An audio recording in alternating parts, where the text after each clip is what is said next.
series finale of the main show was like the backdoor pilot to All Grow Up. It was Okay. really weird. Yeah, who cares about these babies doing baby things? What a way to start the commentary. Welcome, everyone, to Haven of Horror. As always, I am subject. We have Robert thinks he's a star, but it's going to crash and burn. And That's correct. Noah, the Scarecrow. Oh, no. I don't want to be the scarecrow in this. I don't want to be like any how of you the did. characters. I like how you didn't get it at first. You're like, oh, the Scarecrow. No, I was like, no. No, you seem pretty repulsed. I don't know. You seem I know confused. the scarecrow. Can I be the scarecrow in the Wizard of Oz instead? Why? That That's Scarecrow's dumb. That's Oh. incorrect. You heathen. That movie sucked. Okay.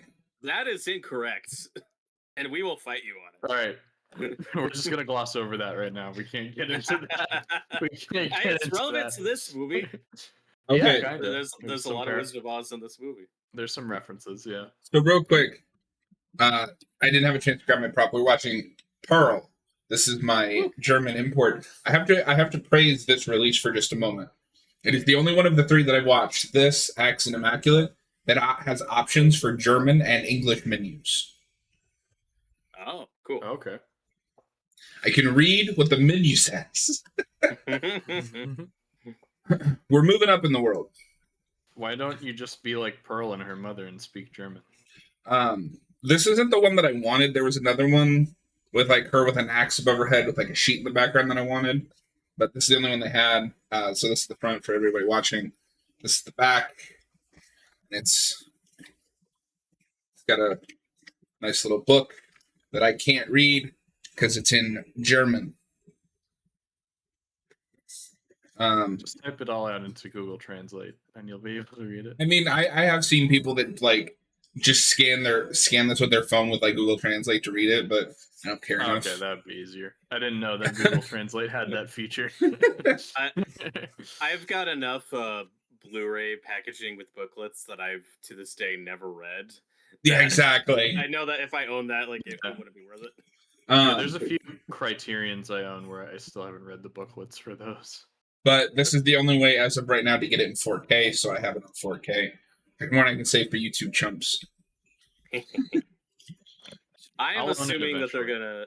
they'll probably put out the whole trilogy on 4K, and then I'll get Watch that me one. buy it again. Of course you will. Hey, at least I'd get to see the special features finally. That's true. You'd have a reason.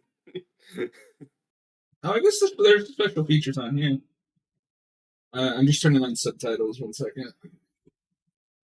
How dare you? I know, I'm a heathen. Wizard of Oz still sucks. Anyway, That is correct. We don't have time to get into that. I don't have time to explain what I don't have time to explain.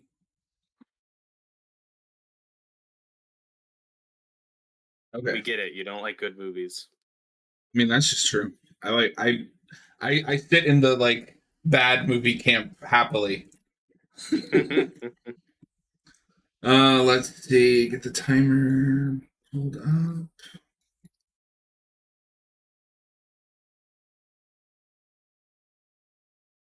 You stupid motherfucker. So this will actually be my second viewing. I wasn't able to rewatch this for the commentary, so we'll see how this goes. How dare you? Yeah. And I only watched this and X once before I saw Maxine this year. So what you're I saying like is these you're a fraud. No, I do really like this trilogy. I'm just not that familiar with them.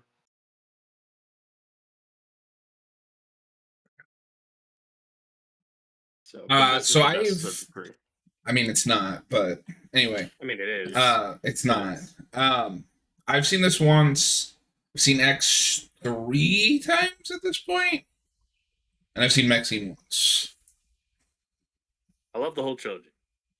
Yeah. I mean, this one's fine. We'll see. We'll see how a second viewing changes my my opinion. We get it. You hate this movie. Yeah, this movie is bullshit. I spent 1 second. I'll be right back. All right. Gonna leave us hanging on that. We're gonna hear the end of that soon. But spent $200 on a German import Blu-ray. yeah, for a movie he hates, ladies and gentlemen. But yeah, I mean, we can get more into it once we start the movie. I like all three of these movies, and we'll keep the conversation more towards this one because we're planning to do videos on the other two. But I do think it's the best of the trilogy just because it has the most to offer in terms of character study and just like interesting stuff to dive into. Oh, so stuff nobody cares about.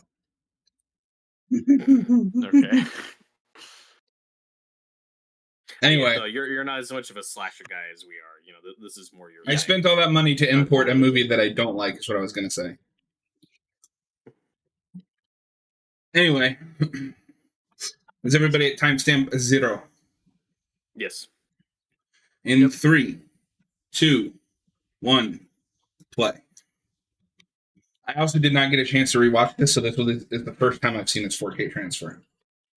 Ooh, nice. Okay. I watched this on 4K when it was on Prime. It looked pretty good. And this is a really colorful movie too, so it looks great in 4K. Hang on a second, I gotta. Are you fucking kidding me? We gotta start over. Oh, okay. Sure. I got an ad for Dolby Vision after I hit play movie. I got that too. This works out because I was like, wait, did you guys see the Dolby Vision thing, or are we starting on the H? We would have been out of sync with me because I didn't get that. Okay. Sorry. No, it's fine. I'm glad John caught that because I was like, wait a minute. Yeah, because I was like, wait a minute. This isn't like a production logo that I've seen. Oh, it's stupid Dolby Atmos. Nobody cares. All right. Do you have the timer? Why is that after you hit play on the menu? I don't know. Weird. Yeah, I do you have the timer? Yeah. Okay. All right. Is everybody at their appropriate timestamp? Because now I don't know what timestamps for everybody. Yeah, should be right before the A24 logo. Yeah, we're good. Wait, do you not have the Universal logo? No, once I press play, it's just the A24 logo. Yeah, I'm starting on the A24 logo. Okay, hold on. I have the Universal. My prediction is Universal probably handled the foreign releases. International, yeah. Okay, let me just see what happens after the Universal logo in case. Okay. Okay. No big deal. No big deal. We're getting this all sorted out at the beginning. I haven't watched this transfer before, folks, like I said. Okay. All right, we good? I am at the A24 logo, and is it the complete logo? Is it coming in or anything? It's just at the logo. Okay. Is everybody there? Yes. Yeah. All right. In 3, 2, 1, play. Fucking Germans.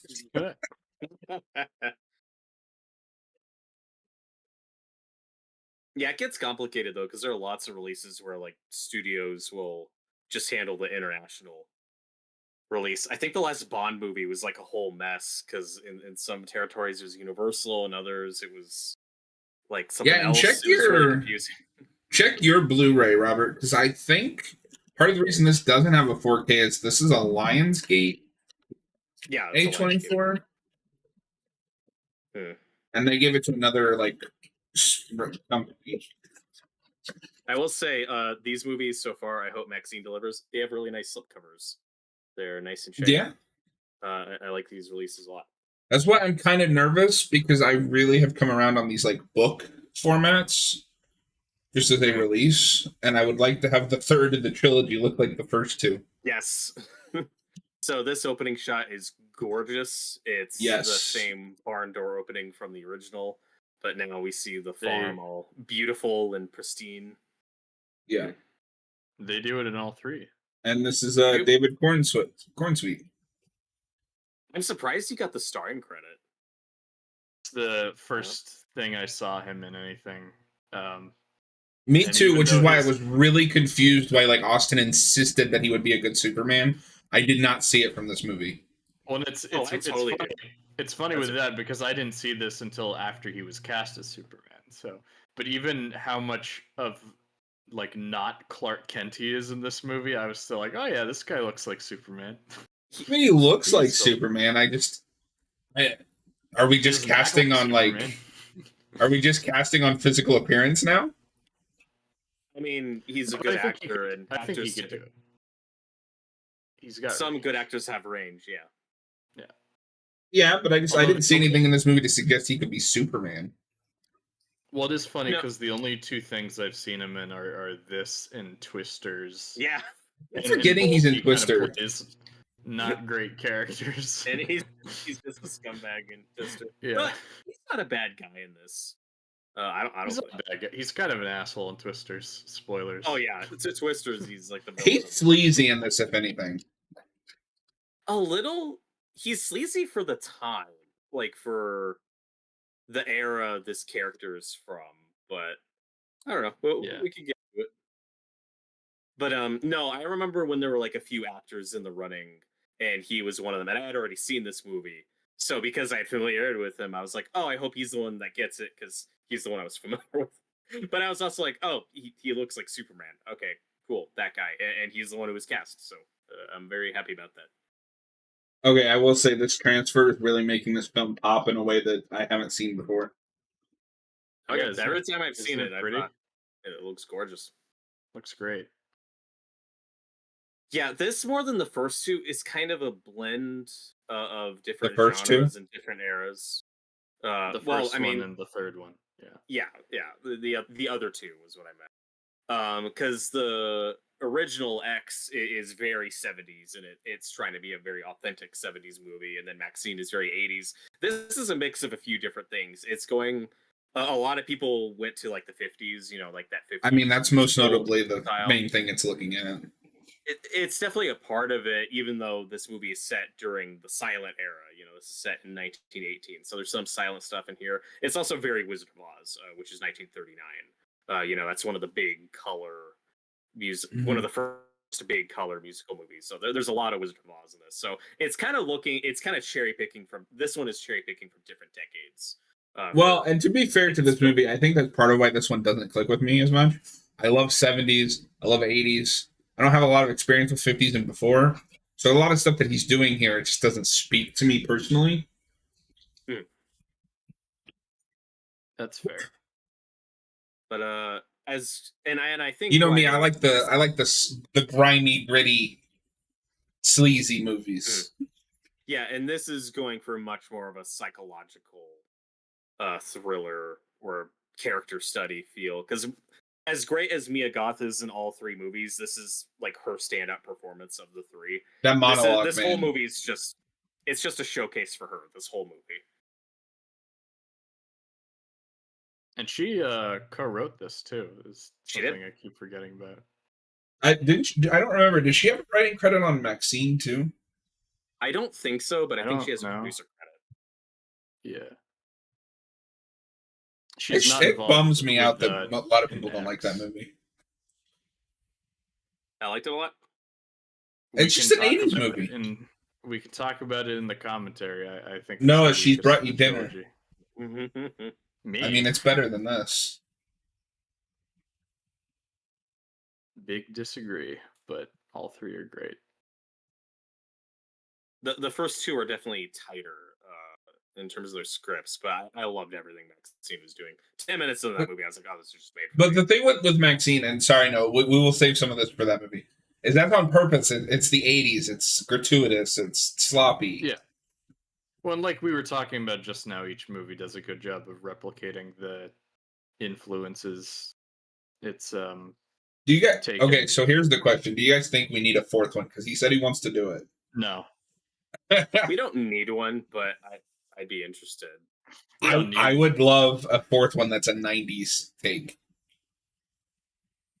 What I would do, what I'd be excited for is if we jump to like the late '90s and we got to see Maxine, like middle aged and like past her prime, whatever her prime was, and see who is she after her movie phase. I think there's a lot of potential there.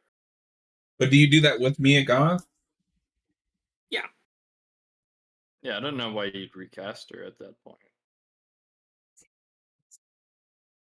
Yeah. I'm also not opposed to more Pearl prequels. You've got like 60 years between this movie and X. Like, I'd be fine with some more movies about Pearl and her and Howard's relationship. Because I got questions. That was my biggest issue with this movie, is I have big questions how we get from the end of this movie to X. Yeah. And for me, it's not a plot hole. It's not a flaw. It's just, I got questions, and I think that could make for a cool movie. It made you go ding in your CinemaSins brain. I mean, yeah, it didn't ruin it. It's just like, I don't know, if you're going to do a prequel, like, maybe explain some of the stuff that you set up. I mean, this does explain a lot. You just don't get a lot of Howard. But I mean, that's the big thing it doesn't explain, and I would argue that's a big hole in the logic of this universe. I don't think it is. I mean, we got enough context. We know that they're already married and he's off in war. And what I'm presuming is he's also probably very messed up psychologically from what he saw in World War II. But that's not in the movie. I mean, we know he's fighting. Yeah, but you can infer that based on the fact that he stays with her. Yeah, I don't think it's a flaw, but I would love to see that movie. That's just all. But I mean, isn't one of the biggest rules of film is if it's not in the movie, it didn't happen? So unless the movie states that he has psychological issues post-war, I can't take that as that's what happened. Yeah, but we're never in his head. Which is part of the problem. I don't think it's a problem. I think the clues are there. You just the ending of this movie is too good that I don't need in this movie, more, because this movie picks such a great place to stop. Well, and that's why I don't need another prequel. Just end it there, and then all we need to know is what happened. Like next is what happened. Yeah, I mean, I think at this point, Maxine is kind of the star of this franchise. I don't need another Pearl movie. She's a star. Okay, so let me ask you guys this, because I've never been sure on that. Is there a thematic reason that it's Mia Goth again, or is it just because these movies are made for like $2? Well, because she plays both characters in the first one. Mm-hmm. And I understand that, but that's what I'm asking. Like, is there a thematic reason going on there, or is it just because these movies are so low budget that they had to improvise? No. It's a lot of the reason for that is in X. It's because she wants to be young and free and like sexually liberated, like Maxine is. And she wants to be her. Yeah, and Pearl is very interested in Maxine specifically because she reminds her of her younger self. We even see photos. Damn, it's almost like they're twins or played by the same person. And that's not a problem by any means. I was just curious. No, yeah. And those over here like, didn't you see X? God. No, I'm just saying because we could talk about that when we do X. Also, and again, we can get into it later too, where again, I have questions, but these are fun questions. These aren't criticisms of when you look at X and Pearl like as a pair. There's a lot of scenes that you can, infer or make assumptions on what exactly that relationship with Howard is like and what Howard knows and what Howard doesn't know. Based on information we get in X and how we see things play out here. I don't know if she confesses to Howard like that she kills his sister, because that's a pretty big deal. But I don't know if he knows that. Yeah, I don't know how she really explains to him why everyone is dead, but I feel like he'd have to be okay with it. Yeah, that's what I'm saying is I needed some more of that information. Yeah, it's such a small part of the movies to me. It's not something I needed personally. No, I think it's a pretty big like. Why does he stay and help her murder people? Because he loves her. We got all Yeah. that in X. Tom Atkins is in the chat, hasn't seen X or Hello. Maxine. You picked a really weird What? trilogy to only watch the middle one. I think you could watch this as its own movie, though. I think You this could. has- I mean, especially I- after Maxine, like this mostly stands out from the other two. I love the choice in setting this during the Spanish flu. Yeah. Where you get that parallel to what we were going through at the time with COVID, with everyone wearing masks. Like, oh yeah, we've been here before, you know. Just that interesting element of history. What the hell is she watching? This is World War I footage. Oh, okay. Yeah.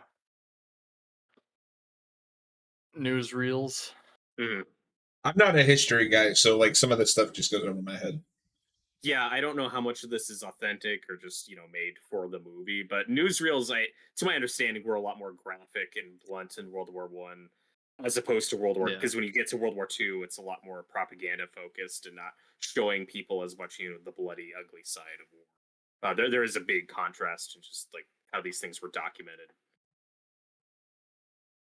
And then when you get to Vietnam and we start getting photos and footage, like it's this real shock to the system again of like, oh my god, this is what war actually looks like. That's another kind of cool connection between the two movies. Is this is during World War One, and then X is very post Vietnam, and Vietnam is referenced several times. Just these little glimpses of American history. Then there's no war during Maxine. It's Cold War. Oh, true. That can be the sequel to Maxine. She starts fighting Maxine Russians. goes to Afghanistan. Oh no. She has this big speech at the end about how if you can change and I can change and the whole world can change. Here's Superman. It is Superman, and he just looks perfect for this period. They nailed the mustache, they nailed the outfit. He's got the right look. Yeah. I don't think he has a name. I think he's just called the Projectionist. I think he is, yeah, just the Projectionist. That can be the prequel to this, the Projectionist. The Projectionist. I do not want a Projectionist movie. You don't want a cinematic universe out of this? You're not content with just... What's he gonna do the whole time? He's just gonna watch silent era porn. That's why Robert wants to see that.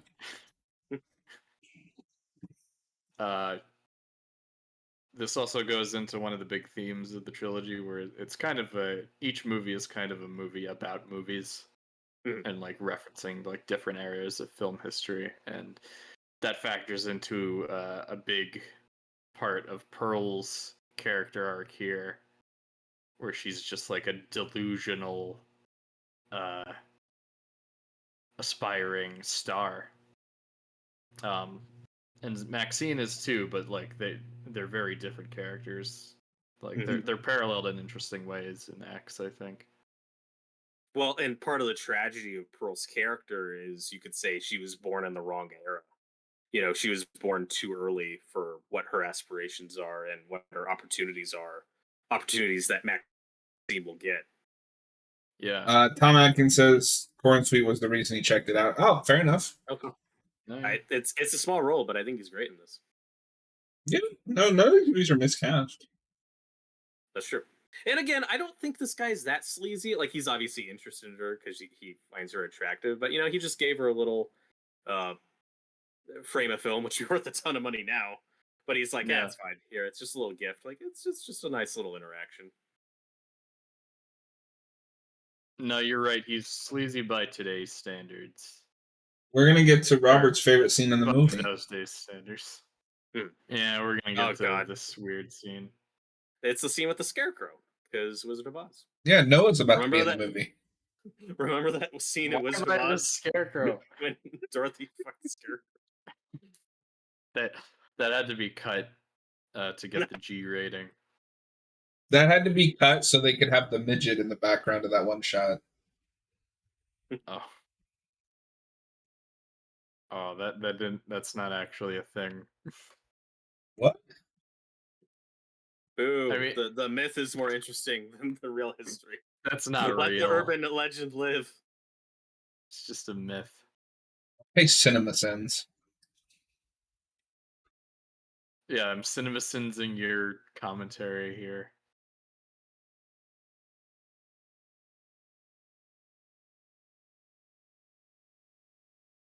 But and like I said, there's a lot of Wizard of Oz in this movie. Like Pearl is Dorothy, just more demented and sexual. Yeah, she's the better But Dorothy. ew. Okay, Alan Moore. You Oh. got some issues. What? She's the better Dorothy. I mean, I am nothing like Alan Moore. I don't write my character to be 14. She's kind of like Dorothy if Dorothy killed Toto before the story started. Do you guys think this is like a regular occurrence for her? Or? I don't know what compelled her to do this.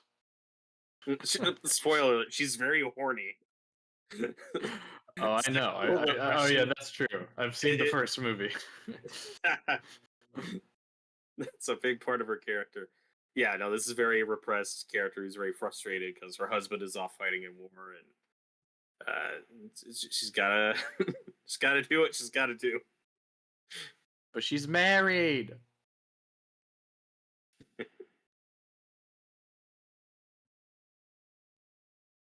And I think stuff like That this must be does maybe so work better. uncomfortable. Just like that does hay, maybe like work- shoving up your nose. Sorry. Oh god. Yeah. I do think stuff like this maybe does work a little bit better if you have seen X first, with the idea of like the fact that she's sexually repressed, so she ends up doing this. Yeah, because there's really nothing in this movie up until this point to suggest that's what this is. No. But you will get more of that later, talking about her husband. I think for the most part it does work as a movie, as its own movie, but I think the best viewing order of this is probably the release order, even though we're doing this in chronological order. I think if you're showing someone these for the first time, you should show them in release order. But for myself on rewatch, I'm always going to watch these chronologically. Oh, yeah, that's fair. Especially since Maxine's such a direct sequel to X. Yes. I'm married. He's like, hey, you're coming on to me. I don't think this is PG, boys. Oh, what gave it away?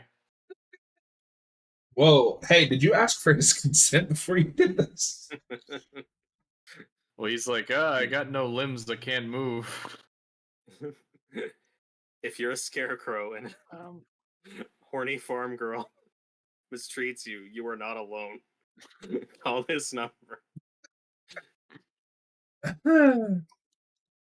I also didn't see these movies until this year, and I actually saw Infinity Pool before these, so I saw that was one of the first things I saw Mia Goth in, and she's terrifying in that.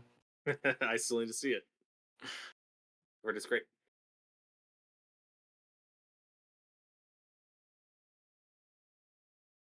Okay. So, Noah, how do you feel after that scene? I mean, it was hard. It must have been hard to act through that, but you really went for I didn't have to do any acting because I wasn't there. You were the scarecrow. I don't want to be the scarecrow. Well, you also earlier you said I think you implied that Robert is Pearl. So yeah. God. Horrified. Yeah. I don't. Yeah. Don't put us in that situation. We're learning all kinds of things about John today. I don't know why he wants to see that with us. What? His sick, twisted fantasies. What do you guys think of the mom character? I think she's great. She is terrifying and mean. Yeah. But the actress is wonderful. She's very Stephen King parent. She is. And I don't mean that in a bad way. Yeah, she's like a Stephen King mom mixed with the lady in Wizard of Oz, that we later see as the witch. Okay, She, Robert, we get it. This movie is like Wizard of Oz. it is. I will keep Well, pointing that out. yeah. We just saw her we also saw Pearl on a bicycle. That's a clear Wizard of Oz reference. Like an hour into this commentary. Hey, did you guys know that this is like that movie Wizard of Oz? Yeah, that great movie. This situation with her father is so terrifying. I feel so bad for him. Poor guy can't do anything. He's the most sympathetic character in the movie, and he's the one you would least want to be. Oh, yeah. No one wants to be in this guy's situation. This is a terrible situation for this guy. Mm-hmm. I know that she has to take care of him, but like she can't like turn him around when this is happening. She can't have 5 minutes of privacy to take a bath. Yeah.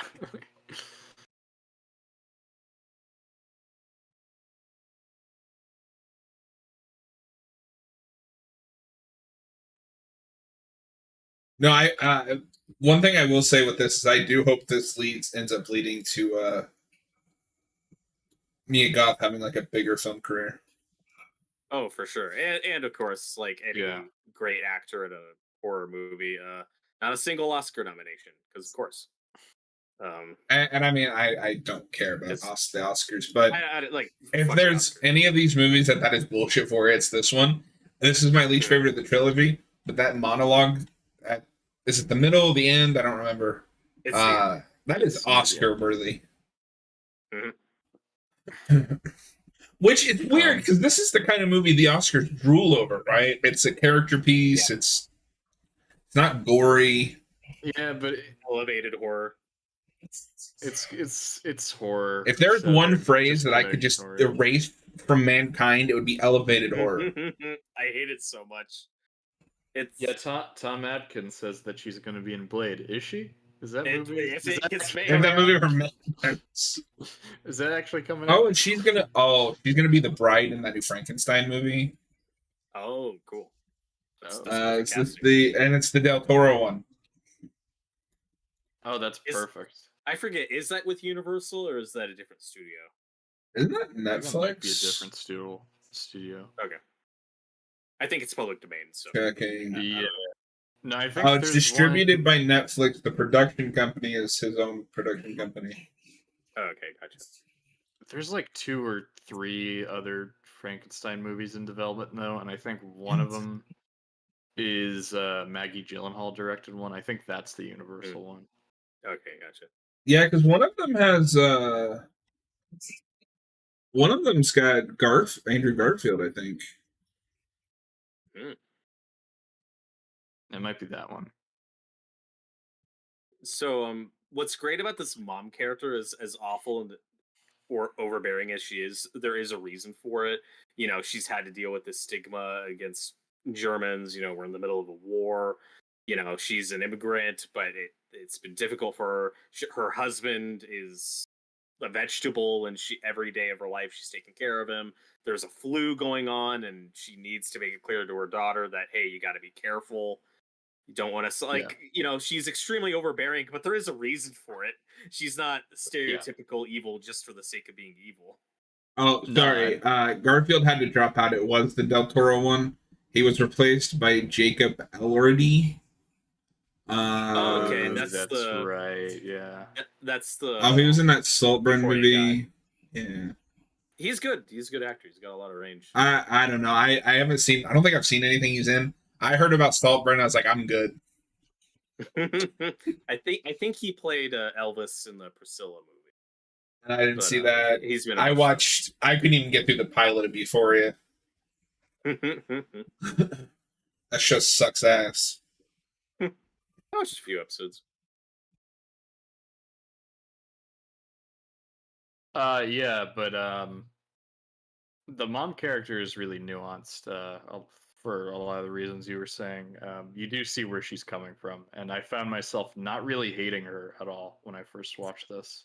Robert, to bring it back to your Wizard of Oz thing, kind of when that shot of the window in my brain, I imagined Freddy from Freddy's Dead in the window. And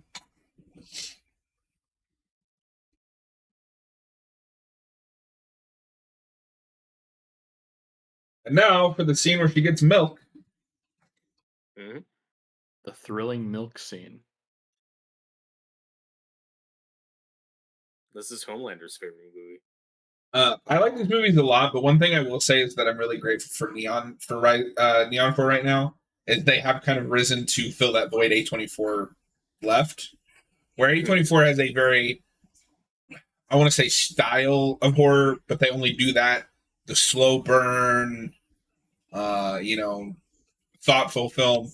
Whereas Neon stepped up to do like here's this weird shit that you don't see anywhere.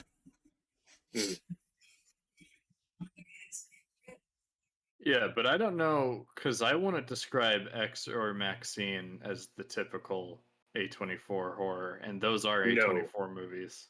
Maxine less so though, like, but X is a little bit, maybe not as much slow burn, but still it's more sophisticated. Like it's not a super weird film. Yeah, I would say it's pretty weird. Well, when I say weird, I mean like things that couldn't really happen. It's not. Yeah. I don't know. I think for the most part, A24 does make that kind of horror, but like there's a few notable exceptions. Like A24 wouldn't release an Immaculate or a Long Legs. Well, and then also on the flip side of that, Neon did Long Legs, and I think that is pretty slow burn and like quote unquote artsy. It's weird too, but it goes a little weirder, and honestly, like that movie was good, but I didn't love it. I'm glad it exists, really but it just made me want to watch Silence of the Lambs. Fair enough, that's the better movie, but I really enjoyed it.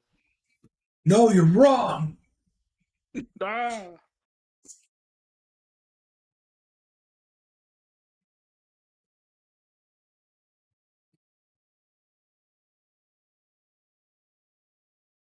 Oh, Mitzi, you are too good for this world. Yeah, but this is going to be really important. Yeah. Like I said earlier, I don't want to be any character in this movie. Every character meets a tragic end. Hey, the Scarecrow's alive. Is he, though? Was he alive to begin with? We just got that small detail of her talking to the cow, which is I like that this movie kind of incorporates like stereotypical things you'd see in like a Disney movie, where she's got like animal friends, but there's a dark twist to it. She's a Disney princess. You didn't know that? Well, it's like she's a Disney princess that's operating within a realistic setting, so she would look like a crazy person, like in this context. And I like that this movie does that. No, I don't know how to break this news to you, but she is a crazy person. No, she is a crazy person. That's the point I'm making. And like I said, the mom has good points. Like Pearl found we're in the middle of a Spanish flu, and she found a dirty hat on a scarecrow, and she put that on her head. Yeah, it's like, yeah. Now you have to shave your head. She just kissed a cow. Yeah, she does not care. On its nose, too, of all places. Ugh. Ugh.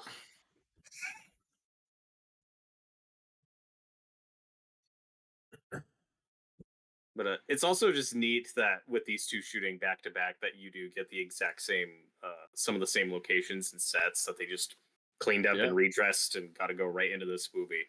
You know, it's not like a Crystal Lake where we shoot at a different location for each movie. I mean, they use the same location for multiple movies. It's just different areas of the same location. I mean, no, because I remember in the documentary they talk about the only time that they made a major move is I think it's after part 3. They stopped filming it down south. California. Is 3 California? Because I know at some point they stopped. Yeah, maybe it's they stopped shooting in California, and the rest are all made in the east. There's something like that. At some point, they shift major shooting locations.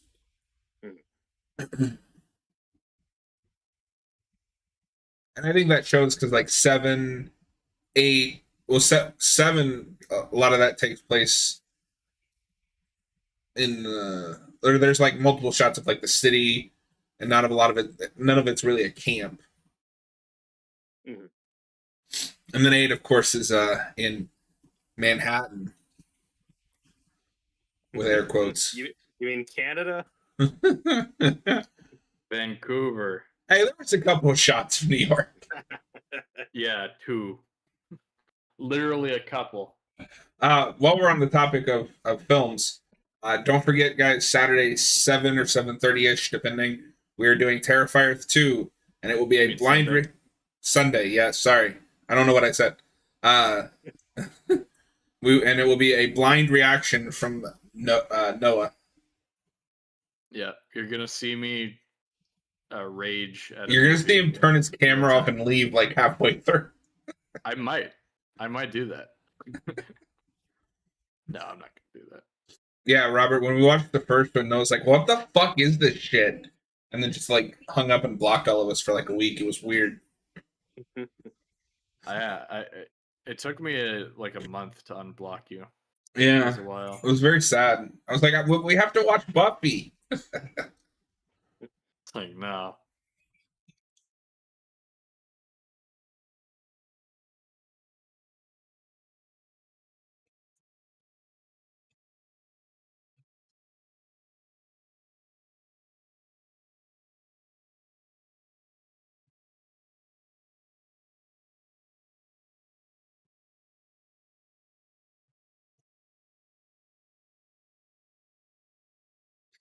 But I like this guy a lot. He's very, you could say, kind of progressive or out there, for the time period, as an artist, which is a common trope you see a lot. This very interesting time in history. I'd love to see more movies, set in this period, because this is before, this is that pre-code era of film where there's not really rules yet, but there's still stuff that other countries are doing that we're not doing yet. We're still kind of experimenting and pushing boundaries, but we're still well beyond like the 50s when we go super conservative and strict and try to sanitize everything.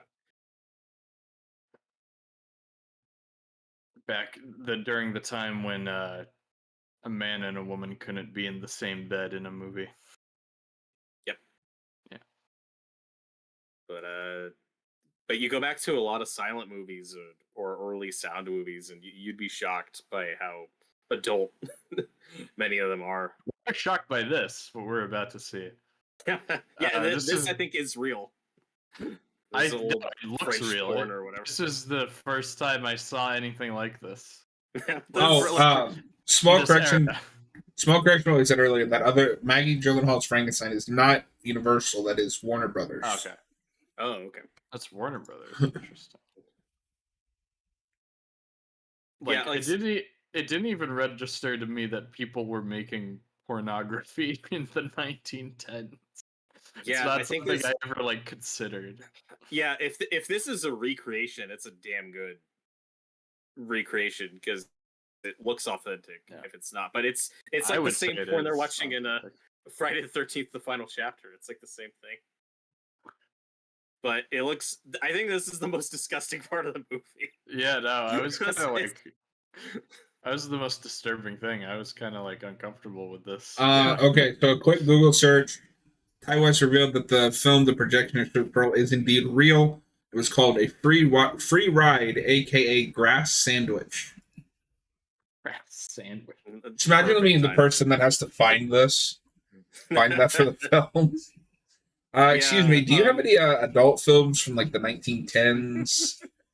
Yeah, we got Grass Sandwich. You want it?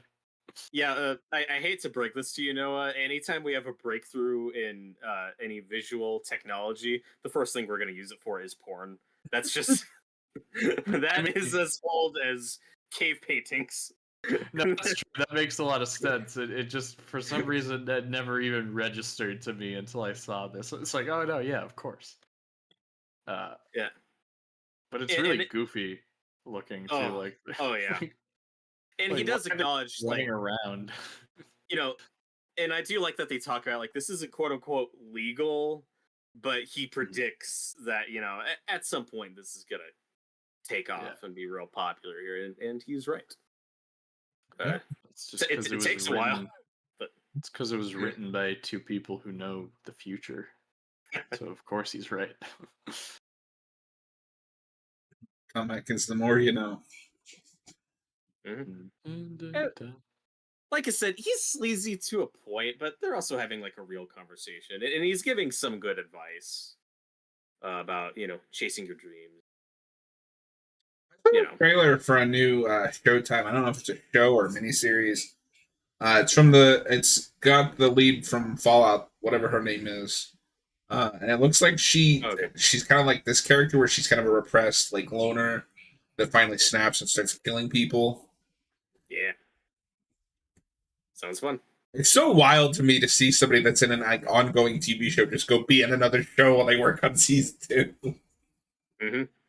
Yeah, because now we have like 3 years. Have to wait like 3 years between seasons. Yeah, I was gonna say the gap between television season productions has gotten bigger Absurd. for a lot of shows. Well, no, I was telling Cap and Robert this the other day. I think it was when we were doing a season of Smallville. Stranger Things is coming up on its 5th season. And when we did it'll be almost 10 years since the show started. Oh my god. Those kids are going to be in their like mid to 20s by the time that season airs. Look, it's kind of goes to show how more, like television shows have been becoming more and more like film as the years have gone on. Well, but to be fair to that final season, COVID happened, the strikes happened. Yeah. There are other factors in that. Or was COVID? Well, because COVID was mostly season 4, but I mean that still would have pushed the whole thing. Mm-hmm. And their the season finale for season 4 is 2.5 hours. That didn't have anything. Yeah, Robert and I were talking because we've been doing the show. It's like, how do we do this? There's like 3 or 4 episodes that are like an hour and a half to 2.5 hours. That's a good shot. Yeah, the lighting here looks very Dean Cundy, like very Halloween to me. Oh yeah, I can see that. I had like a brain fart when you said that, and I was thinking of Dean Koontz, the author. It's like, what the fuck are you talking about? We're talking about famous Jack and Jill cinematographer Dean Cundy. Yeah.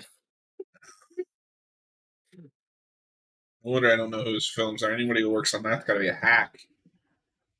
He did the cinematography for Jurassic Park. Yeah, but more importantly, Jack and Jill, starring Adam Sandler. Robert, it was a joke. Yeah. That's like the one little bit of humanity you get from her mother too, when you see her just breaking down, just crying earlier. Yeah, and it's like, this isn't a situation anyone wants to be in.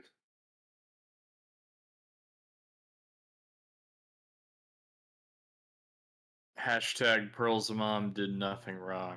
No,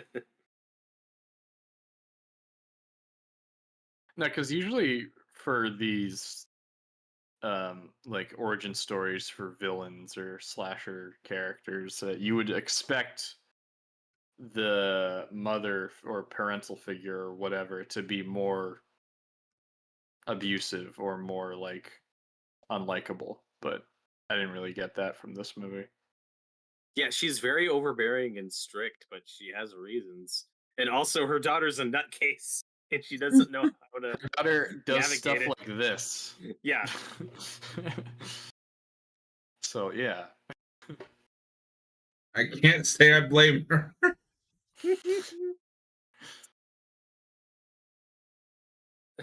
Yeah, it's just nice to have horror movies that have like complex, multi-layered characters in them. Get out of here. Is that too much to ask? Yeah.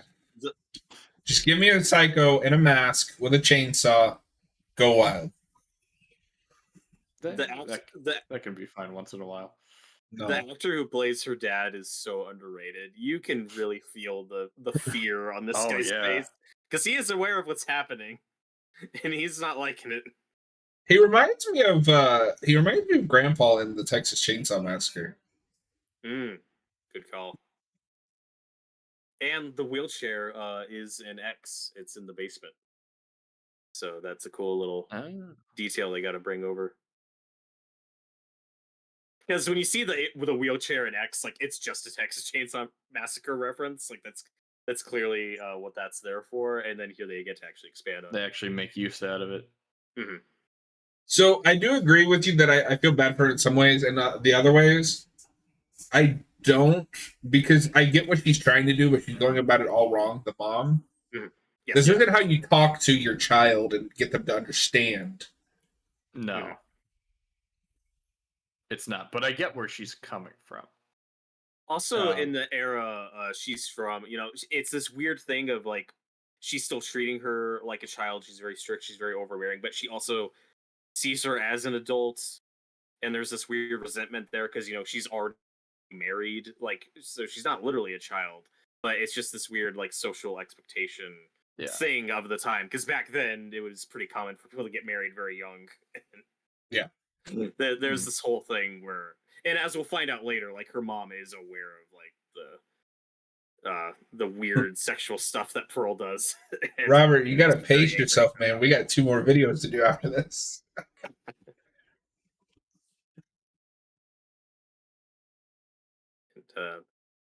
And this is the secret origin of Lyle Lyle Crocodile, for those who don't know. Huh? How does this connect to Clifford? But Robert, is she the villain of the story? I am the villain of this story. Rosenbaum was having so much fun on Talkville when they got to that episode. He quotes that often. It's really funny because I think Cap hates that line. No, we talked about it. I think we both liked it. Oh, okay. I feel like I've heard Cap complain about it. I'll have to go back and look. I'm a big fan. I love that line. It's so good. I am the villain of the story. Lex says that in Smallville? Yeah, that's a real line. So, okay. It's a little more complicated than that. So they introduce Black Kryptonite, which splits Lex Luthor in half. The good half and the bad half. The bad half, it basically takes over as Lex, and he figures out who Clark is because he's not bound by like the friendship, so he doesn't overlook things. And he holds the Kents hostage to get Clark to do what he wants. And he goes, "You were right about me, Mr. Kent," because Jonathan has always distrusted him. I am the villain of the story. So it's half Lex. Okay. So half Lex says it. That was very comic booky, and the line delivery is great. We just talked over Pearl making Howard explode. It's such a good edit. Yeah. Yeah, but I had to explain to you the very important Smallville lore. Yeah, that was our Smallville minute. Well, I remember when I first watched this, I was a little confused because I didn't realize who that was supposed to be at first. I was like, what? Like, why is she picturing this guy exploding? I'm not a fan of when we do that in movies, just because normally the way they're edited, it takes me a minute to catch up. Like, oh, that didn't actually happen. Yeah. But once I get it, it clicks with me. It's like, oh, okay, I see. So what the hell are they eating? I can't see. Farm food. They're eating corn. Yeah, but what's that orange stuff? I think that's also corn. Yeah. Have you guys seen orange corn? That's a first for me. It's because of the dim lighting. It looks more orange. Oh, speaking of corn, I saw the most disgusting thing the other day. Somebody took candy corn and made a sandwich out of it, but like they melted the candy corn. No. Oh no! Robert, I haven't sent you a lot of them, but I like to just like find the most disgusting things that people can think to create.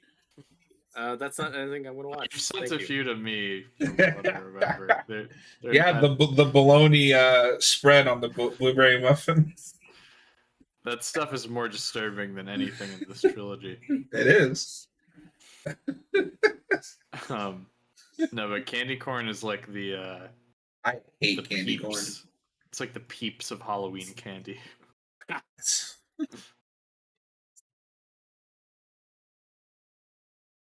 This is a great scene. Yeah. Well, and like you were saying earlier, John, her mom's going about it this the wrong way, but part of her overbearingness is like, no, I've seen the real you. I know you're messed up, and instead of putting you in an asylum, I think she doesn't say that literally, but it's like she's saying instead of locking you up, I think what's best for you is you just being on this farm away from people. Because I know what you're capable of. I know you're dangerous. Um, it's a very complicated situation. It's very Carrie-esque, Yeah, which is a great book. And then she definitely goes into villain territory though when she refuses to let her even try because she doesn't think she deserves it. She doesn't think she's good enough. Yeah. And the heartbreaking part is when she's right, when she says you're not going to be picked. It also just goes to show how much of a bad parent she is. Like, I don't know how I sympathize because I don't know how you would deal with a child like this, but you'd think you want to get them help if you know that there's something wrong with them. But help in 1918 is just locking them up. Yeah, that's what help is. So that's this the is a other great thing, is the monologue. time period factors into it, and yeah, this is a good speech. Robert, you did watch Rodan, right? Yes, I did. All right.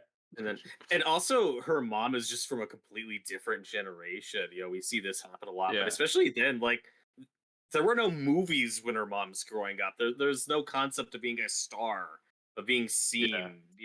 Like theater people weren't generally wealthy. If you were right into the arts back in those days, unless you're like in London or something. I want you to remember what fear tastes like.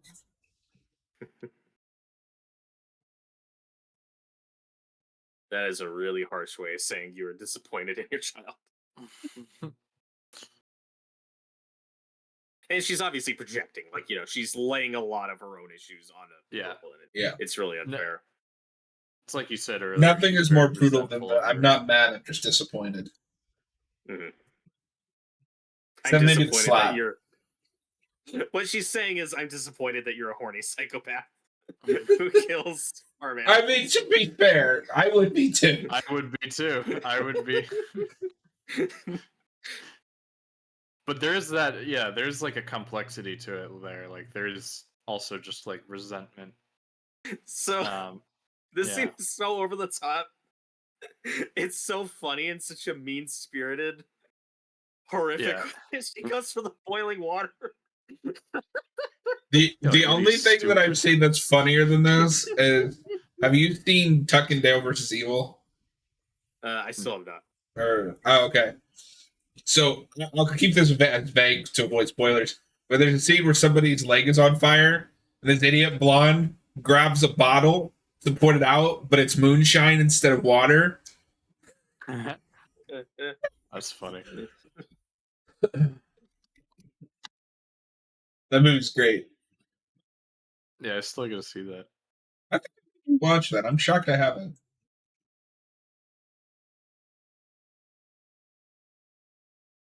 There's also a little bit of the look on her dad's face. Yeah. There's a little bit of psycho stuff in this movie. Now we have the mom in the fruit cellar or whatever.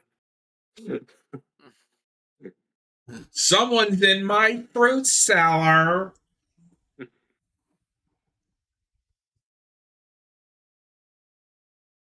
That's a cool also, yeah.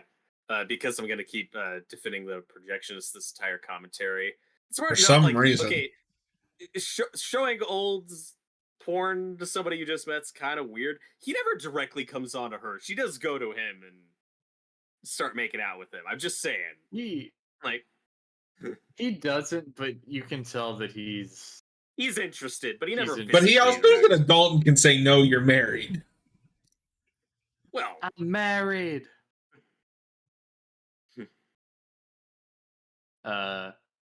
Robert's just projecting because he's got a collection of old porn.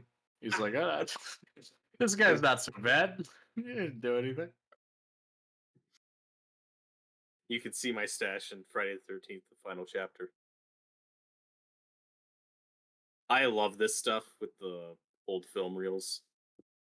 Like, I don't know. I think The he's low frame sleazy rate whether it's is pretty today's standards or old previous standards. He's sleeping with a married woman that he knows is married.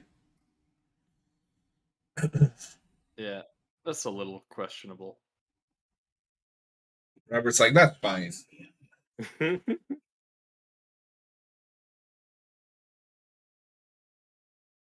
Well, remember, her husband abandoned her on that farm, so it's okay. Yeah. Yeah.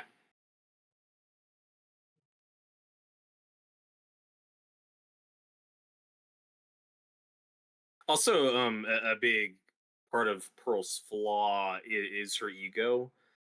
She says she's good enough. She thinks she's good enough.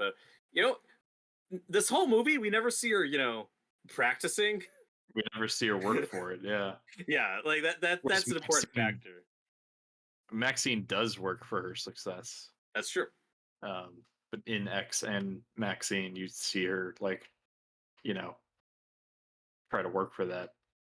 Whereas in this, she's just like, oh, I gotta practice, and then goes and wastes time with the projectionist. Mm-hmm.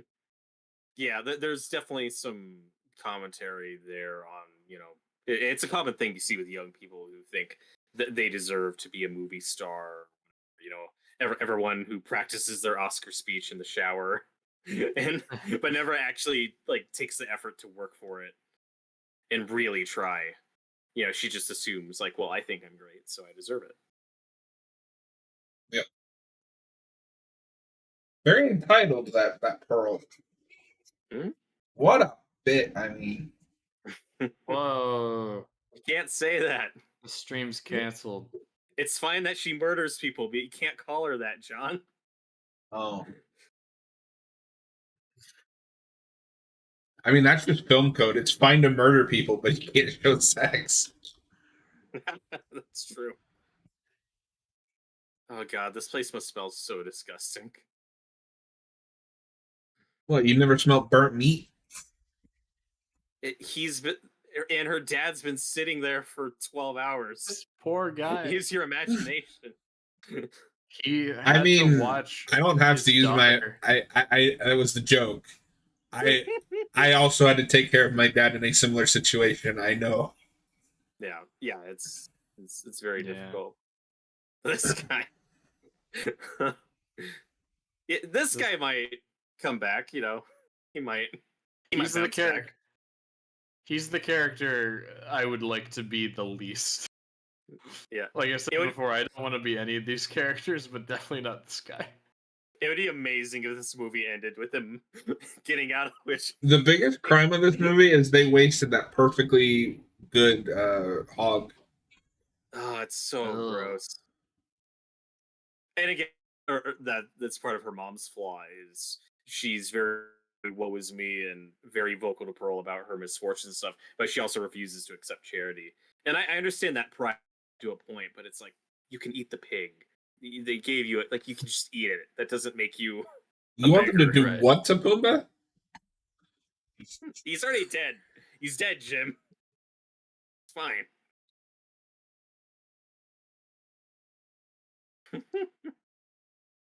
Stuff like this, I just find very funny. There's a lot of dark humor in this movie that I appreciate.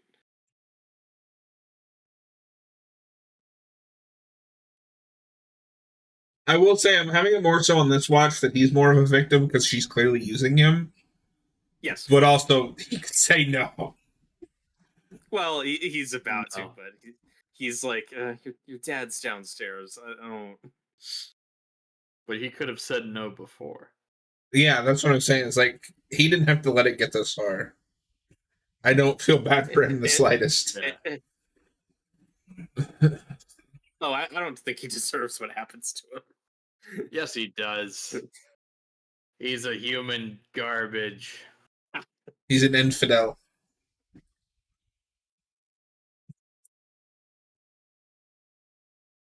Also, Pearl is a really bad liar. Where she's like, we have. Although, to be dog." fair to her, when she gets passed up, isn't it solely for the fact that she's not a blonde? At the actual audition, Yeah, the Yeah. audition, yeah. that's about yes. It's because she doesn't have like the all American look. Mm-hmm. What They're looking their interpretation of an all American look. She doesn't have the X Dye factor. your hair blonde. It's 1918. I don't know I was if we gonna can do that yet. When does hair dye come about? And then, but to your point, we will see Maxine dye her hair blonde by the third movie. Because she can do that. I like Hair seeing dye that. was invented in 1907, you frauds. Oh, there you go. She probably couldn't afford it. You expect me to believe this lady buys anything?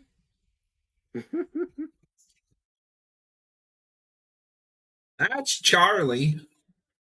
Tom Atkins says the projectionist is the villain of the story. Thank you. I don't agree at all. I'm only saying that because Robert's defending it, but thank you. Yeah, why are you sticking up for this guy so much? Because he's Superman. No, that's the Superman. projectionist. Superman is in a different movie. I want to see They're you the try to same guy. defend his Twisters character. Oh, but he's Superman. He's just a working man. You know, gotta do it. Robert needs the projectionist to just look at the camera and go, "I am the villain of the story." He's not though. I like that scene a lot though, where he's hearing something going on downstairs, and he's like, "Dude, it could be your dad." Yeah. This is where she lets it slip about the dog. There are so many red flags. And She's a giant red flag. Yeah, that's why he shouldn't have let it get this far. That's what we're saying. And see, I think that's the other reason that I think he is more villainous than you're giving him credit for. Even if he doesn't say no, he never sets boundaries. He lets her run wild with her theories, and never sets any boundaries between them. They've also had like 2 interactions. Yeah, but at the point when you've slept together, and she's talking about like take me to Europe, maybe you say something. Just be like, whoa. Wasn't thinking about this getting this serious.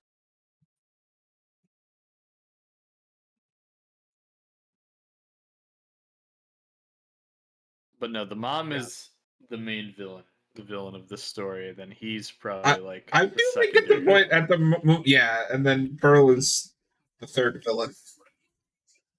Pearl is the hero. Let's be honest. She is a star. Mitzi is the third villain.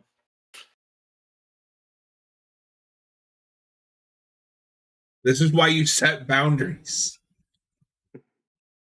Oh my god.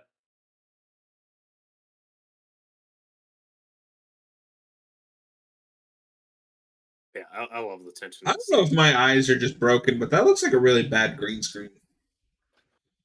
It's not green screen. It's just the colors are really Popped. turned up. Yeah, that's probably super saturated. Boy, you better start that engine quick. Yeah, hurry, run! Get out of here. By the way, Mia Goth can really scream. Oh yeah, like scream her, queen. She has a great scream. And kind of unique that in the same franchise she gets to play both the final girl and a main villain. The slasher, yeah. If I was an actor and actress, those kind of scenes would terrify me because I'd be convinced I was gonna like stab in the wrong area. Oh yeah, just like squibs. Yeah, it's all real on-screen blood.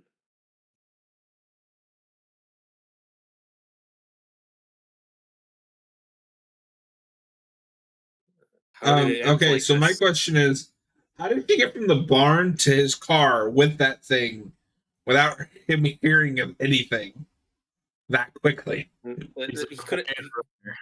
He couldn't hear it over the music, John. Okay, but she still got there really quick. She has the Jason Voorhees teleporting. She's got soft footsteps. It's also so horrifying that her mom is still alive. Yeah. Just I put her out of her forgot about misery. He's like, God, kill me. Oh yeah, that shot's got to be a direct homage to something with the little mirror. That's definitely a callback to something. But I yeah, feel like so I've seen the this color. somewhere. That's movie's just great. At least the blood is actually red. Noah and I watched Saw 7, and because that's the 3D one, the blood is pink in the 2D version for some reason. Oh, weird. It's like really bright pink. Or just kind of like it doesn't look crimson. It's It really doesn't look distracting. Like the original Dawn of the Dead. The blood is very Kinda. orange in that movie. Kinda, yeah. It just looks like very obvious Is fake, it? fake blood. Yeah, I mean, it's not a problem, but the blood's like very bright and vibrant in Dawn of the Dead. It's very in Dawn of the weird Dead, color. yeah. Yeah. I'd have to look at it again. With Saw, I don't know. I have the feeling that maybe the 3D version it looks less weird in the 3D version because you're wearing the glasses, but I'm not sure. I don't know, and I'll never be able to find out because I don't own a 3D TV. I don't think they make them anymore. Never. No, When we do our commentary on that movie, we're gonna be watching the 3D version, right? Everybody. You should watch that. No, Robert and I will watch the 2D version. Or we'll see if there's any differences. Yeah. My friend has a 3D player. I could watch it over there. My buddy had a 3D player and 3D TV. There's, I don't know if you guys remember this, but there's a brief period of time where even games were doing like 3D. Mm-hmm. Oh yeah. Assassin's Creed 3 has a 3D mode. I was kind of interested in getting that, but then I was like, I don't know how many movies I'd watch in 3D. Like, And it was fad. Like, it died very quickly. oh Yes. I owned the Avengers, Oh, the this first poor one on guy. Blu-ray, Yeah. 3D Blu-ray. She's wearing the suit. She's got the outfit, and of course that's right out of Psycho with putting the car into the pond. Yeah. Poor guy. Well, at least the gator's getting fed. The Gator's the best character in this movie. That's just correct. Do you think it's the same gator in X? It could be, dude. Those things can live old. It never aged. Gators live 30 to 50 years. It would have to be. If it is, it's an unnaturally long living one. I choose to believe it is the same. That gator's just like, I've seen some shit. Yeah, I've eaten a lot of shit over the years. Oh, another thing I want to talk about with the projectionist death that I find interesting is seriously, because there's a callback to X where he refers to himself as Bohemian, and there's a scene in X where Howard is talking to one of the guys, like, and he's kind of berating them, and he's like, "Oh, you think you're the first Bohemian artist to come around here and try to seduce my wife?" And that's cool. And it makes you wonder, like, okay, so what version of the story does Howard know? Like, did Pearl tell him, like, oh, this guy, he was awful, he tried to seduce me, so I killed him? You know, there's so many implications with that. Is this how Howard's rationalizing that, or did Pearl lie to him? I don't know, but I find that interesting. Yeah. Because he's like, it seems like from Howard's point of view, this Bohemian projectionist fucking seduced my wife and she killed him. Yeah, and of course, not at all what happened. Well, he did swoop in on his wife. But... But yeah, that's like what the type of Easter eggs you wish sequels did more. When it's not so obvious, it's something really subtle like that. Yeah, because I don't think I would have picked up on that until rewatching X. Robert's favorite character Yeah. is apparently the projectionist because he's obsessed He's with every line he Superman. says. Robert, I don't that's a think you different understand, guy. John. He's Superman. I should have made Robert the projectionist instead. I didn't know he'd be all over him. Robert's Okay, like, Robert the I didn't even introduce projectionist, Superman. Wild, and Noah the scarecrow. Why am I still the Scarecrow?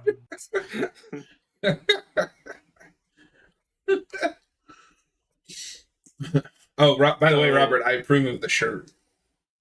Oh, thank you. Well, it's for It'll our be next more thing. relevant for the next video. Yeah, for the next. And thing. mine will continue to not be relevant because I'm wearing the X-Men. This is kind of an X-Men Yeah, movie. but aren't we reviewing the X-Man episode 1 next? Well, I mean, we're gonna start an X-Men channel like right after this. Yeah, it's all part of the X saga. It's all connected. The saga. So the $1 million question is: do you guys think Mitzi was actually picked, or do you think someone else got it? I think it's more interesting if he wasn't picked. I don't think it really matters. Because I also know you guys have only seen this once, but you could read it either way. Pearl believes that she does get picked. Noah and I again think coming that's in what with the bad matters. takes, folks. Oh, yeah. Now I do see what I see what John's saying though. Like it is more interesting if she wasn't picked and it is all in Pearl's head. But I think the main point is that Pearl is distrustful of her after. So this. let's put our therapist hat on. Do you think Pearl is bipolar in some degree? To some degree, yes. I mean, that doesn't begin to cover what's wrong with her. That is true. Wait till they get a load of me. We only get a load of me. I love the way this movie uses the color red with the dress, with the door on the church, with the barn doors.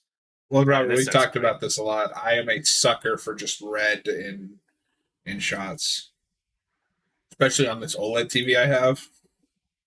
Yeah, it looks gorgeous. Pops.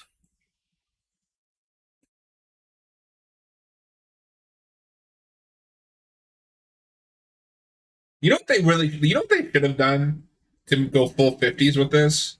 It should have been a musical. It's been fun. I mean, there's musical. More... This is the scene that kind of goes full. This is the closest. Yeah, I don't know. I think that would have been interesting. Go full musical with it. We need more horror musicals. Yeah, hey, she's standing on the X, like that movie X. X marks the spot. You know what? Okay, can I complain about X as just a movie title for a minute? You know how annoying that is to Google? Well, just X movie 2022. I know, but sometimes I just type in X, not thinking about it. Well, although this movie has it too, because I didn't think about it. I just typed in Pearl, and I just got a bunch of pearls. It's like if you Google search for It, like Stephen King's It. Yeah. Just type it in. So I'm no master of, or no expert in like dance moves. This is really lame. It's also interesting because I mean you look at the footage she was looking at earlier with the girls dancing, and I mean it's not that impressive by today's standards, but standards are so different. I was trying to give the movie credit for purposely choreographing her to look bad because she hasn't practiced. Like I think she's good, but it's like she both is trying too hard, and isn't doing anything that special. I think Mia Goth conveys all of that really well.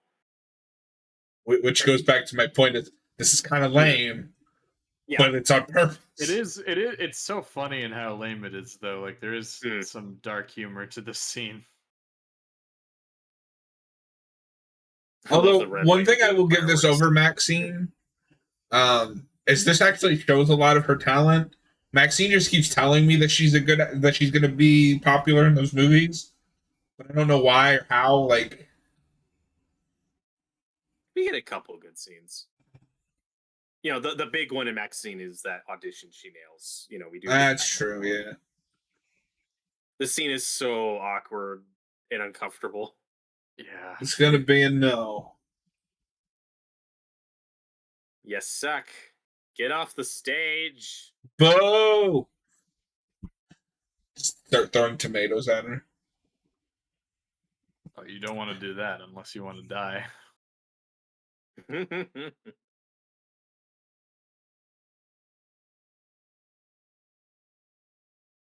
But also, I don't think you're wrong, John, that the idea is that it's kind of lame. We obviously haven't seen her practice or put a lot of effort into this. Like, that's very intentional. But also, it's also clear, though, that they've already made up their mind for what they're looking for.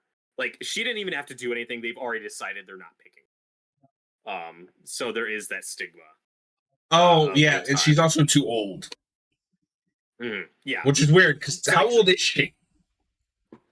She'd be in her 20s, I would guess, since, you know, she's already married, but no, they're probably looking for someone more like 18, 19. Mid-20s, and they're looking It always for, like, blows my mind that early he's married to 20s. Shia LaBeouf in real life. Yeah, I think they have a kid together. Oof. They do. I think they split up for a bit and then got back together, but, you know. Well, because I was looking up her Wikipedia page to see what else she'd been in recently. Because I think I've only seen her in this and then these movies in Infinity Pool. Yeah, She that's also all I've has. seen her in. Also, her real accent is amazing. Her accent is Not at all how you hysterical. expect her to sound.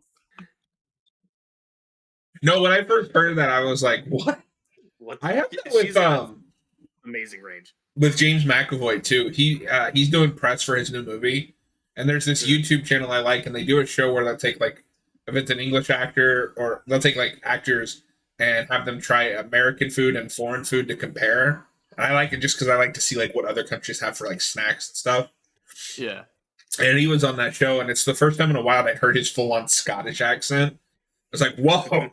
Oh, yeah, I forgot he's Scottish. Yeah, this meltdown is so over the top, and I love it. It's also extremely uncomfortable because we have all known or seen this at some point. Someone to break down to this degree, and it's super uncomfortable. I will say I'm having a better viewing of it this time watching it with you guys. Yeah. It's still not better than X or Pearl or Maxine. Sorry, it's just not. It is, but well, it's a character study. You know, where we're all with this one person. I like Betsy here a lot. She's trying to be nice, and it's a mistake. Get out of there, Betsy.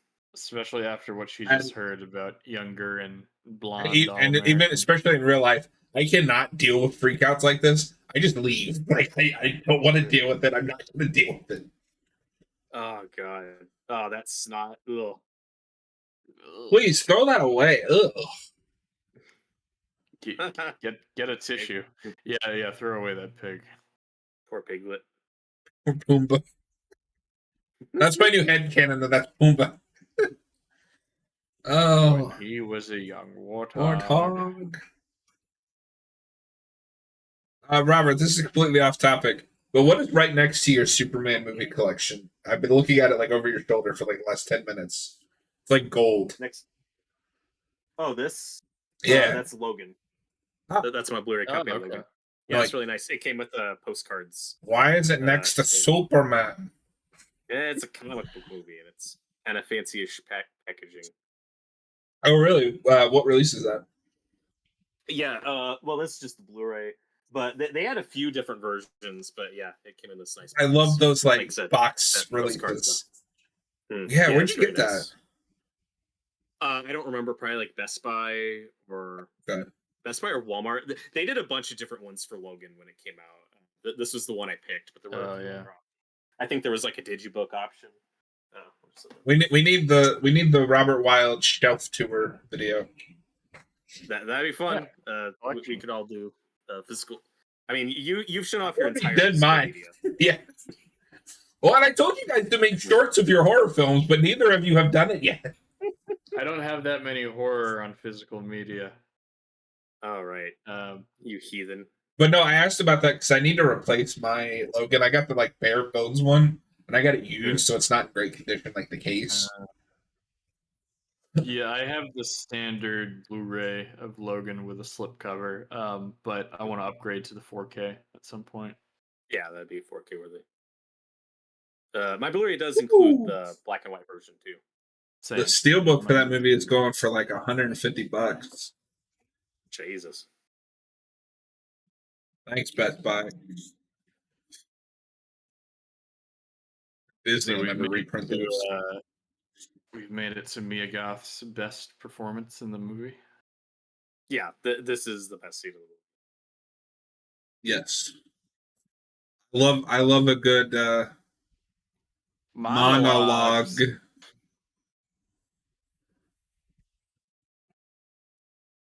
Every conversation in this movie is just, let me tell you a story.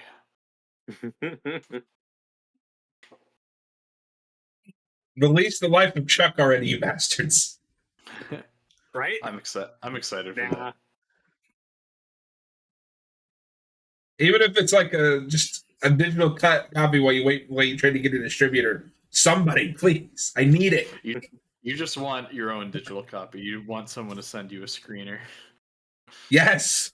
I will promote your movie to my like 300 people audience. When they put the 60s movie out on that 60s Batman movie out on Blu-ray. I love that interaction where Mitzi's like, just pretend I'm Howard, just talk to me, tell me how you really feel. And then Pearl immediately makes it super awkward where she just closes her eyes and says Howard. It's like, oh, maybe this was a mistake. So she's well, and it really also makes me wonder if like their relationship was already messed up. Because like this isn't a movie where she starts out normal and then becomes messed up. Like she's clearly already messed up. Yeah. I was looking on Orbit DVD to see if they had any cool releases of Logan. What really pisses me off is they have a Predator 4K collection, but it's all 4. I don't want the 4th one. That movie sucks. Yeah. Well, that's the trade-off. Fuck you, Shane Black. Oh no. I have a Blu-ray 3-pack of the first 3, but last time I tried watching Predators, I got a bad disc. It like freezes in the middle. I think I have that set too, but it was super cheap. I need to. You could tell super cheaply made. I need to rebuy those. I just want the first 3 on 4K. Those are the only because I already have Prey. Those are the only good. Those are the good 4. That is correct. I just need 1 in Prey. I mean, you're just wrong. We're gonna do a Predator 2 commentary. We're gonna show you that you're wrong. I'd be fine to watch that movie again. I just don't really like it that much. Why do you hate movies? Noah just hates fun. My other hot take is that I don't completely hate the Shane Black one. Oh. Oh. You're fired. That's a conversation for another time. Robert, so I was going through some of our old conversations at Haven of Horror, like me, Noah, Austin, all those. I have yet to be able to convince this man to see Sky High, and we have to change that. I don't know why he's obsessed with me wanting to watch some random superhero movie. It's got Kurt Russell and Bruce Campbell in it. What more could you want? Me too for this. All right. It's not gonna stop till you watch. So back to this movie. Yeah. Anyway. Yeah. Sorry. So this is kind of often misquoted or whatever as a one-take monologue. I think it is, but we do intercut with reaction shots from Mitzi, but they are well timed. Yeah. This whole scene's just fantastic. Mm-hmm. I think it's just they don't cut that much, and it makes people think that it's all one take. This lady needs therapy in the worst possible way.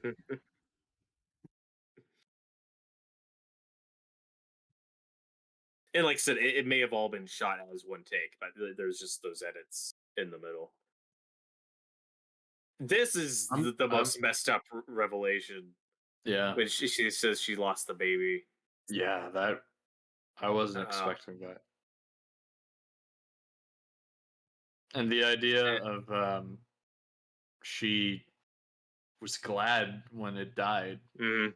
because life That- scares her, and the thought of bringing a life into this world was scary to her. Yeah, she doesn't want to be a mother. And it's a Yeah. callback, kind of a callback to that scene earlier when she had the alligator egg when she crushed it. You know, it gives you more context for what's going on in her mind in that scene because she's Yeah. thinking of Howard in that scene and then she crushes it. Yeah. It makes him explode. You guys haven't seen it. You really should watch Ty West's House of the Devil. I think that's what it's I've called. seen it. It's very good. Yeah. That is one of the quintessential red flag movies where your protagonist goes in a situation that is so many red flags. It's really fun to watch. Where you're like, oh no, this is gonna go So, bad. How is this gonna go bad? I'm the only person that would have had this experience with that movie. The thing that blew my mind the most is that Tom Noonan is in that. Yeah, he's great. Well, because he's Kane in RoboCop 2, and that's all I've seen him in. And I'm watching this random movie, and he just pops up and was like, "Hey, I haven't seen you in anything forever."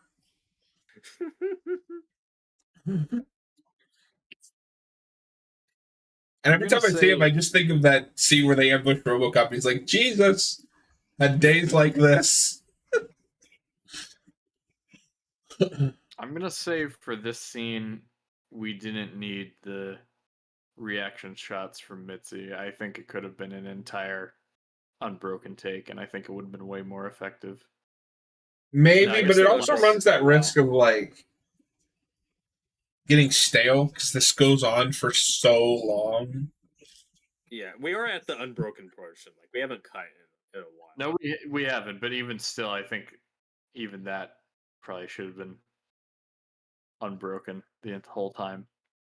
It's also funny that nobody complained about the monologues in this. That's because there's just one. Yeah, it's almost as long as all of them in Midnight Mass.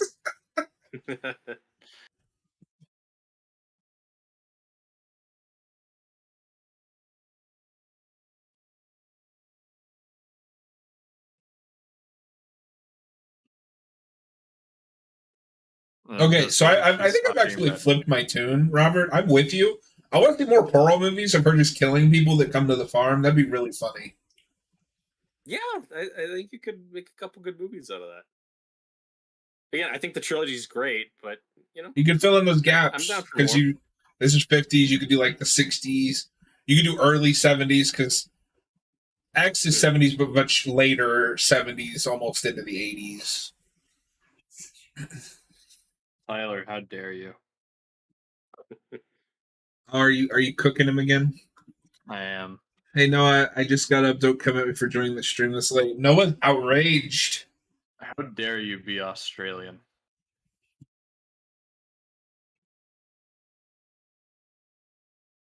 Okay, is this really dimly lit for you guys too? I mean, it's dimly lit, but not in a bad way. Like I think. No, not bad by means. I just wanted to make sure my TV wasn't like thinking it was going into sleep mode or something. Yeah, she's like half in shadow. Yeah, and it's really effective because there's so many other scenes there where the colors are popping and it's oversaturated, and this is all just like dim.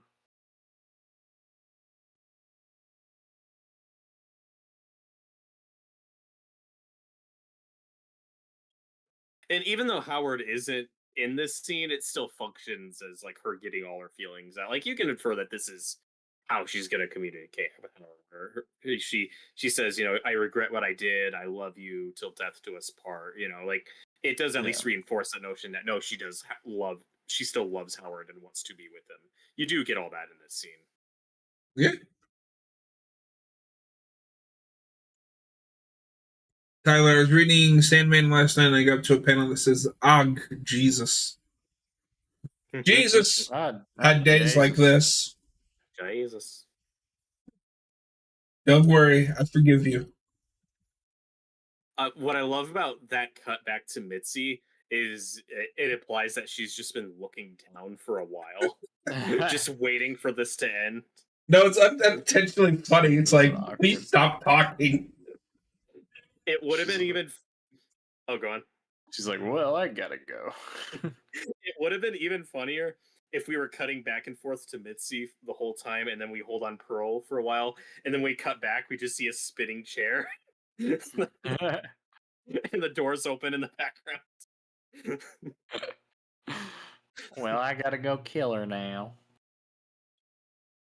Yeah, and like you said, I like that you're not sure in this scene if Mitzi's lying or not, because she asks her if she won, if she got it. She's like, nope, I didn't get it.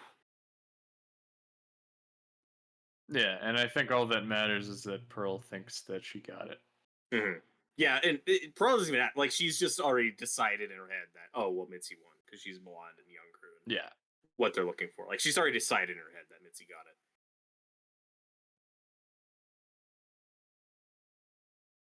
And she's crazy.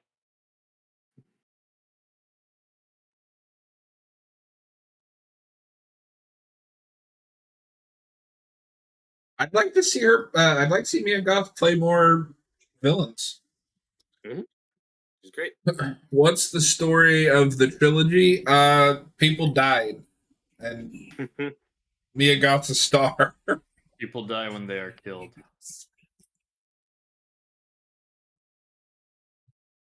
And Mia Goth will not accept a life she does not That deserve. she does not deserve. I saw a lot of Yeah, people thinking they were being really clever when Maxine came out. It's like, I will not accept a third act I do not deserve. Like, okay. Yeah, it got kind of old. But yeah, it is cool. I just as a final girl and antagonist with Maxine and Pearl, that they are kind of the same character. It's that perfect mirror flip where they both have the same goals. They both have the same one. One of them's actually good at it. Right. One of them tries, and then the other one is just delusional. No, what is also elevating for me is having rewatched Pearl or X recently when I got the 4K. I like the idea of like failed potential. Like, yeah, maybe she could have been a star, but she failed. She didn't even try to realize her potential. Yeah, she gives. I'm assuming she just gives up after this. Yeah, it seems like it. She just presides. Yeah, she just the dances barn. for Howard. And I think there's a scene in X where Maxine is yelling at Pearl and says something like, "Hey, it's not my fault that you got old or that your life turned out the way it did." There's something to that effect. I must go faster. The shot here, yeah. Robert must go faster. Must go faster. Must go faster. And we're paying off the outs. That's great. It's a high hide. You go high and you hide. I will say one thing that stinks about this Blu-ray for anyone who gets it. A word of warning: if you're gonna show this movie to someone who hasn't seen it before, just get past the menu and just pause at the start of the movie because the menu screen on this Blu-ray like shows everything. You know how some menu screens will show you clips like a trailer or whatever. It shows you spoilers. It shows Mitzi's death. It shows the projectionist death. Like not all of it, but you see enough. It's like all the big spoilers are on the menu screen. So if you're showing this to someone who hasn't seen it, just get right past it. Why do they do that? Oh yeah, we'll talk about it when we talk about Penguin. There's some stuff they show in the trailer that I wish they had. Yeah. Look at that blood trail. That's great, and I love that I don't know how they did that. Like that could just be digital. Like that could have just been added in post. But yeah, she really sells the scene.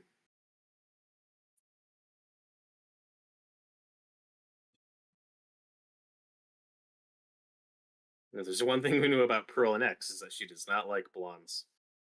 It's about making the best of what she has.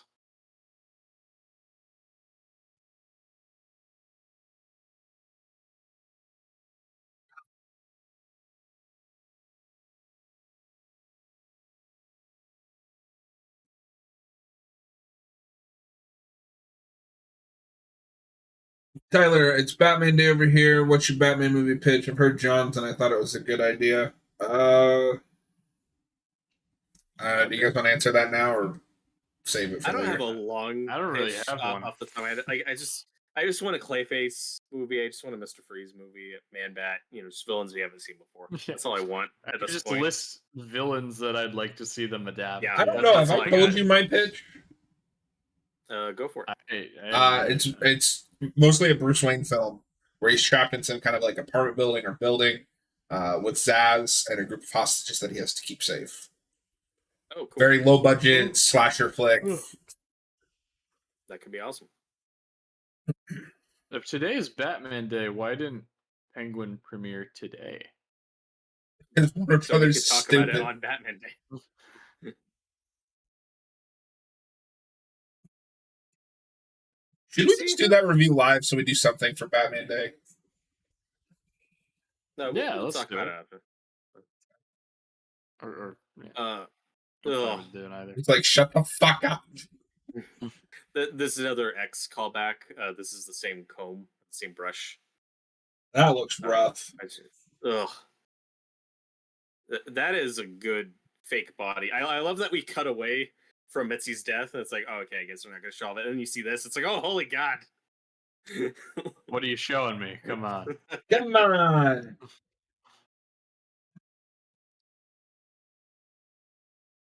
And that goat's fur. No. Ugh.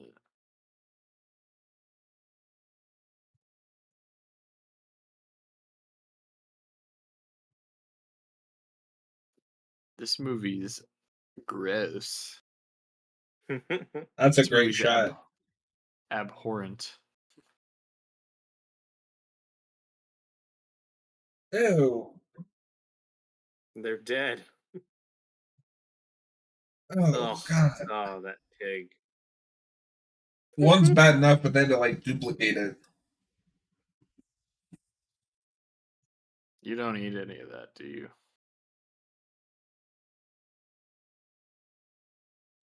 But this is all she wanted. She just wanted her mom to tell her she loves her.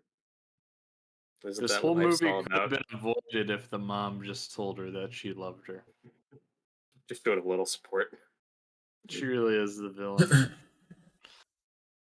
I love this Norman Rockwell, like, twisted Thanksgiving. With the maggots.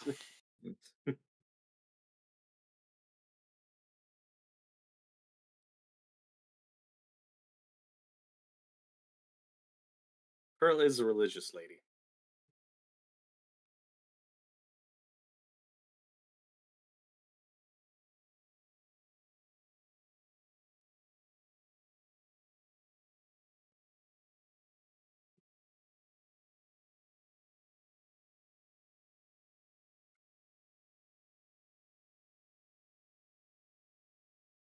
And like so this whole movie, she's been waiting for her husband to come home. So that I think this is a good place to end it.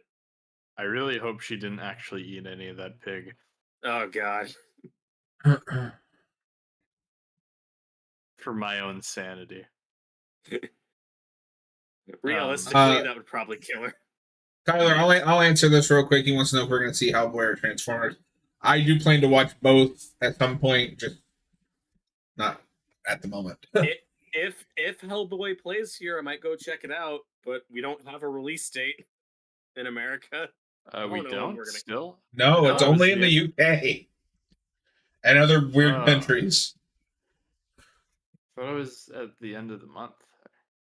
Yeah, but that's the UK date. Like, it hasn't been confirmed for here in America. Okay. I would like to start doing Hellboy comics though at some point. Yeah, I know she's deranged, but still gotta eat. Like, you can't live off that. This final shot up here This is a great long take. blew my mind.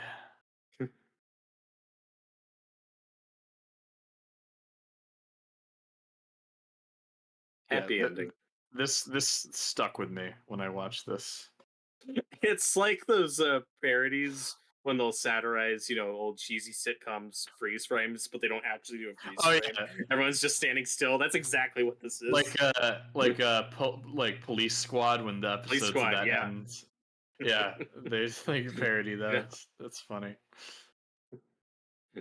Oh my god, looks so painful. Yeah, I think the pain in her eyes is real because she That is blinked real. a few times during this. Fun fact: her face actually froze like that, and they had to fix for the next movie. Well, folks, Yeah. that was Pearl. It was A pretty good movie. It's a great movie. It's pretty Great good. picture. Great. It looks It's beautiful. one of the motion pictures of all time.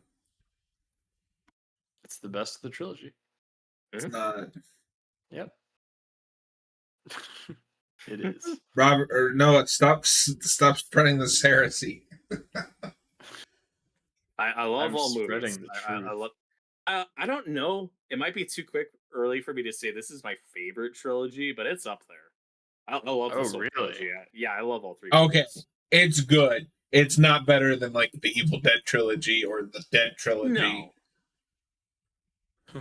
You're not allowed to have this as your favorite. Evil Dead's also just such a hard thing to compare it to because these are all like a singular piece, and Evil Dead's this weird thing where none of them Kind are of a canon singular with piece. Kind of. No, I just like But- it's good, but I mean, come on, your favorite trilogy? That's a little. I love this. Okay, I love this trilogy. Sorry. I love that you're getting on him for having. He didn't say best. He's saying favorite. Yeah.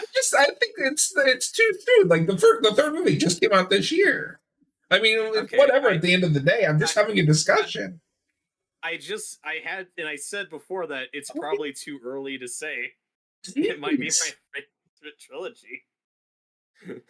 By the way, with the final shot, I love the music in that scene. I love the transition from the sweeping score to something really sinister and disturbing. As The tone's great. yeah, it's just perfect. It's so good.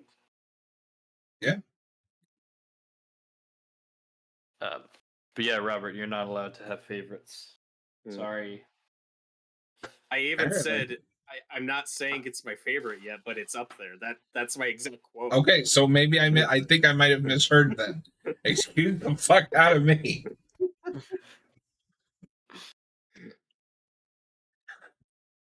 Yeah, I saw all three movies theatrically, and I had a great experience with each one.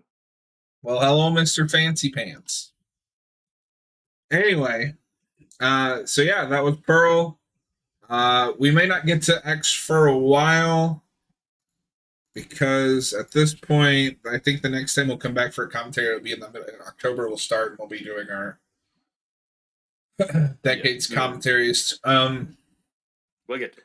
The good news is we'll only have to shoot basically one review next month because we've done mine and Noah's, and we're doing Austin's later. So we just have to do your bullshit, and I'm your pick. Yeah. Robert, is it a favorite horror trilogy or is it a favorite trilogy? No, I'd still probably put Evil Dead above this, but there's such weird things to compare. See, I wasn't the only one that thought you were saying it's your favorite trilogy. So, well, what I said was it's too early for me to call it my favorite, but it's up there. Like that's what I said. Like if I'm ranking trilogies, don't tell me what I saw it happen. Anyway, we have to depart. We have a busy night. We will be back Sunday to show Noah his new favorite horror film, Terrifier 2. Yeah. He loves slasher movies. If there's one thing we know Noah loves, it's slasher movies, that are disgusting. It's all of those things. I loved Silent Night, Deadly Night, guys. I really liked it. Nobody's gonna understand that. That review hasn't gone live yet. It's foreshadowing to the future. It's a future joke. It'll be the payoff is in the future. Yeah, if you stick with the channel, our channel rewards viewers for paying attention, so they'll get it later. Pay attention. Anyway, Robert, Noah, as always, it's been a pleasure. More so Thank you. Noah than Rob. No, just kidding. We'll be back Sunday. See you.